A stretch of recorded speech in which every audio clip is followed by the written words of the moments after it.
This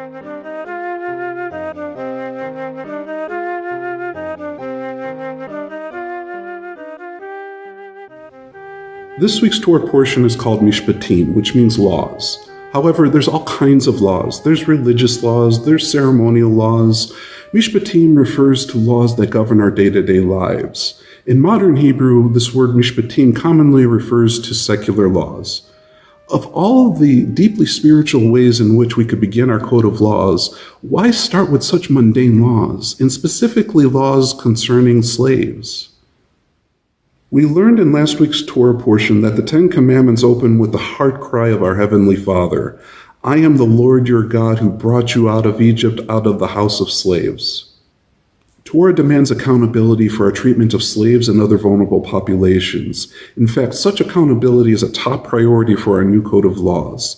First and foremost, the Torah-based model of slavery is voluntary and limited. In fact, Torah introduces a concept that enslaving a person against his will or against her will is a type of kidnapping. Even though the Torah-based model of slavery is consensual, a citizen can never sell himself or herself into slavery forever under any circumstance. This is in contrast to the unaccountable Egyptian model that enslaved people for generations against their will. Furthermore, Egyptian slave masters could maim and even kill their slaves whenever they wanted. Most egregious was the Egyptian model's utter contempt for the sanctity of the household. This new Torah-based code of laws not only holds slave masters accountable to treat their slaves humanely, but also demands respect for the sanctity of the household. Honor for a father and a mother is the same importance for all members of society, including slaves. This begs the question, how do slaves fit into a household?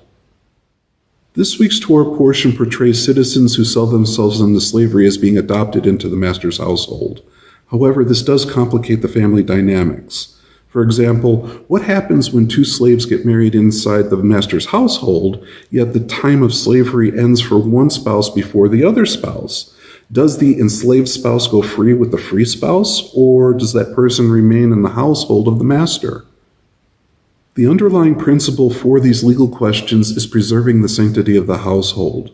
The answers to such questions don't always make sense to us as 21st century readers who don't necessarily understand the ancient concept of a household. The rest of the legal scenarios raised in this week's Torah portion have the same underlying principle of preserving the sanctity of the household. Even the famous verse, "an eye for an eye and a tooth for a tooth," is in context of a court meting out fair and just punishment against anyone who violates a person's right to quiet enjoyment in his home. This Torah-based model holds both citizens and the court system accountable to respect what we nowadays call human rights.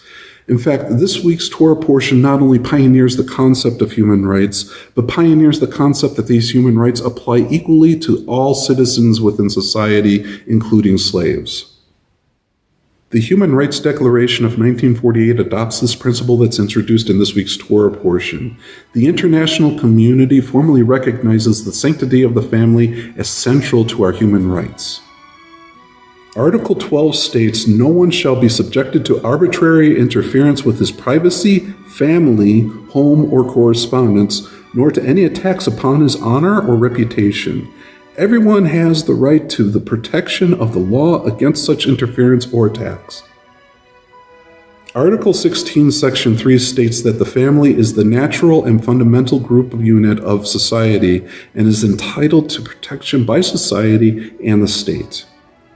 Article 26, Section 3 states that parents have a prior right to choose the kind of education that shall be given to their children. In other words, parental alienation is a human rights violation both under the Torah and under the Human Rights Declaration that was adopted by nations all over the world.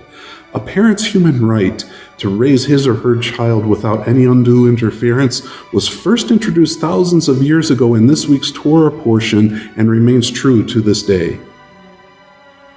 Next week's Torah portion is called Trumah, and it will shift the discussion to building the Holy of Holies. What will society look like when we honor both the Heavenly Father and our earthly parents?